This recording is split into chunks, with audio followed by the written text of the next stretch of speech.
Hello Christmas carolers, welcome back. I hope you enjoyed Stave 3. This video is the fourth in a 5-part series about A Christmas Carol by Charles Dickens. My first video is right here, and you should watch that before you start reading. Then read a chapter, come on back for the next video, and so on. This is the video you should be watching after you read Stave 3 and right before you start reading Stave 4.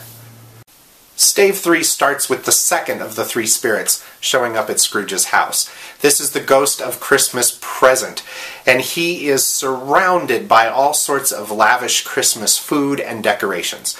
In fact, even when he first whisks Scrooge off on a tour of Christmas Present, they are whisking through London streets and shops and homes where the descriptions of all of the food and meals and decorations just goes on and on for several pages. It's almost as if Dickens is looking around his own present-day London, where Christmas was just starting to be celebrated in completely new and very festive and celebratory ways, and saying to his readers, look at this plenty we have, the excitement of how we now celebrate Christmas here in London.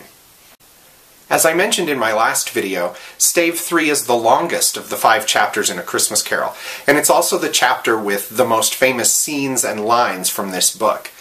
Most of Stave 3 is taken up with 2 long scenes, one at the home of Bob Cratchit, Scrooge's clerk, with Bob Cratchit and his family celebrating Christmas, and another long scene at the home of Scrooge's nephew, with all of his friends and family also celebrating Christmas.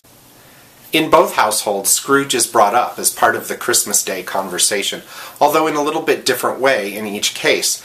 At Bob Cratchit's house, although it's clear they don't have much, everybody's in a terrifically happy, festive holiday mood. They're happy with the food and the dessert and just each other's company, and they're in a great holiday mood, at least until Bob raises a toast to Scrooge as the founder of the feast. And yeah, it's true that Scrooge's money that he pays to Bob in his meager salary helped pay for the Christmas food and presents. But it's clear that Bob's wife, and really the whole Cratchit household, doesn't think very highly of Scrooge. And that kind of dampens the mood for a while, but I think it shows us a lot about Bob's spirit that he's still willing to raise a toast to Scrooge on Christmas Day. At Scrooge's nephew's house, Scrooge's nephew talks a lot about Scrooge and how he feels so sorry for him. And really, in both of these scenes, we see that Scrooge is not very well liked, and he's also a source of pity. Scrooge's nephew says his wealth doesn't do him any good because he doesn't spend it on himself or anybody else, and he can be grumpy with me all he wants. I'm going to wish him Merry Christmas every single year. And by refusing my invitation, well, he just misses out on a great party and a good meal. Oh well. The Ghost of Christmas Present quotes Scrooge's own words back at him a couple times in this chapter, to great effect.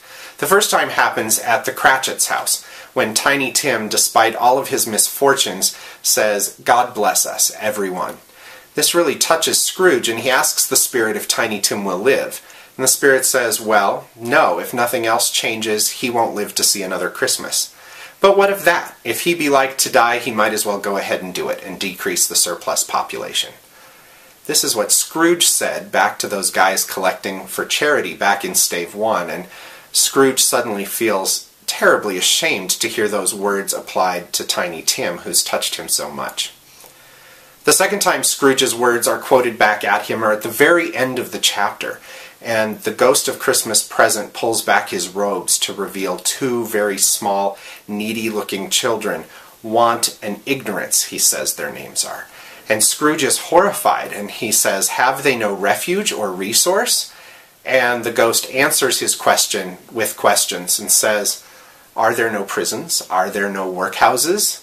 Which is just what Scrooge said about the people who would be asking for a handout or charity. Couldn't they just go to prison or get a job? Again, Scrooge is really getting the point here at the end of Stave 3, and as we head into Stave 4, Scrooge's transformation is virtually complete. Stave 4 is somewhat shorter than Staves 2 and 3, and you'll also notice that the Ghost of Christmas Yet to Come is quite a bit different than the Ghosts of Christmas Past and Present. This is by far the darkest and scariest chapter in the book, but then it'll open up into the light of the ending of Stave 5. So now it's time to go read Stave 4. Come back in a few days just before Christmas and we'll talk about Stave 4 and on into Stave 5.